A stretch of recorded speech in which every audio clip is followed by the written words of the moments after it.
Many years ago, before leaving one parish assignment to take on another, a parishioner and friend stopped by my office to give me a small parting gift.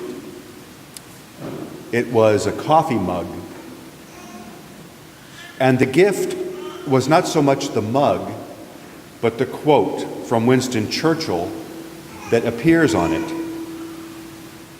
The quote reads, "So you've made enemies. Good. It means you stood for something." Our relationship as pastor and parishioner didn't start out very smoothly.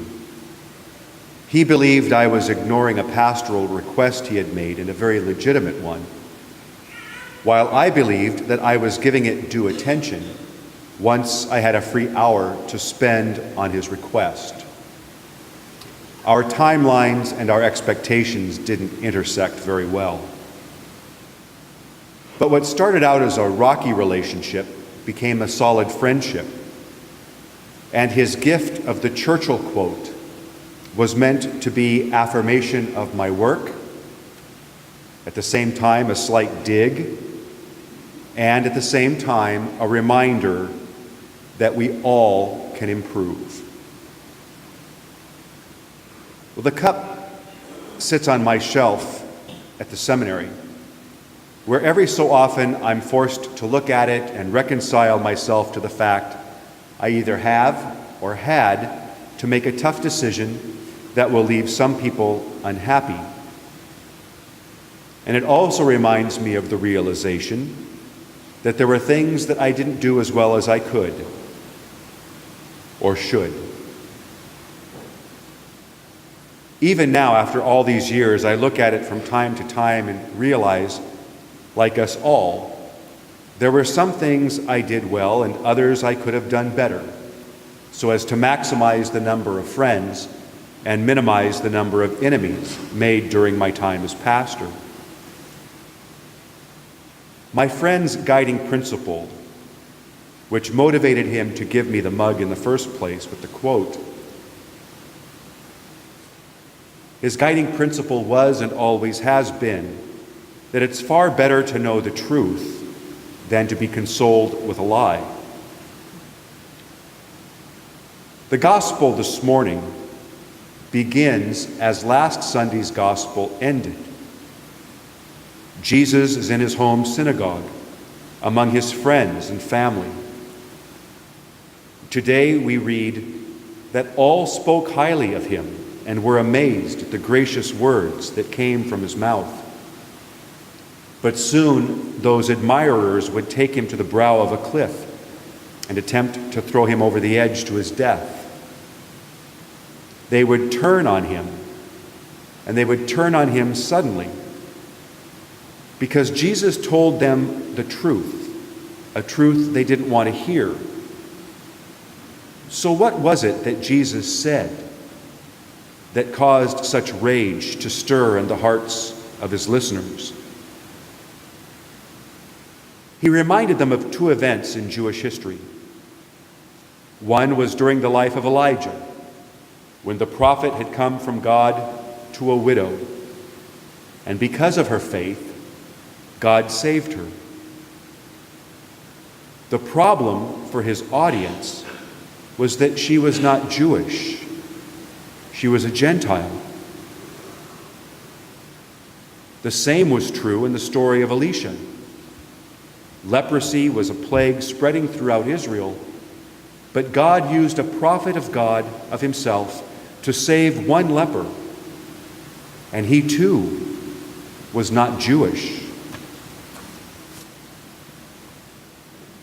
We may not see the significance, but for the audience listening to Jesus, it was a very painful realization. They were God's chosen people, and they believed that to be a privilege rather than a duty and an obligation to live in a particular manner. That privilege led them to believe that God reserved his love and his favor only for them, and that it was not possible for God to extend his reach beyond the chosen people, to display acts of mercy and love to others. The people thought they had a monopoly on God, that non-Jews would suffer and die outside of God's embrace. The words of Jesus deeply offended them because he was scolding them for their presumption about God's mercy and grace. The people of Israel longed and pleaded for the arrival of the Messiah, believing that this Messiah would arrive, liberate them from Roman occupation, and would preach a fiery message against all the enemies of Israel.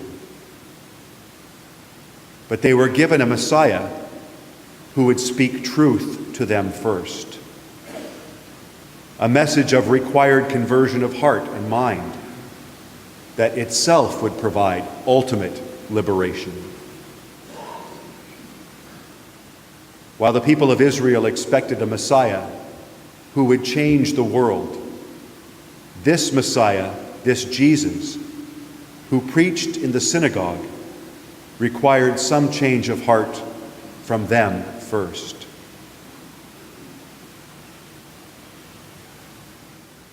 I don't know about you, but I know for myself, I like to pride myself in thinking that I want to know the truth. But the truth can hurt. It can hurt when someone tells us what we don't necessarily want to hear. It can hurt when we no longer are able to ignore what is real. And it hurts when we're no longer able to excuse our actions or our inactions, to explain away our intentions, and to rationalize our failings. We tell God we want him to reveal his will to us, like the people of Israel. In our desire for holiness and in our prayers, we tell God we will do anything for him. But as Archbishop Vlasny liked to say, we had better prepare ourselves for what he will tell us. For as the saying goes, be careful for what you wish for, you may get it.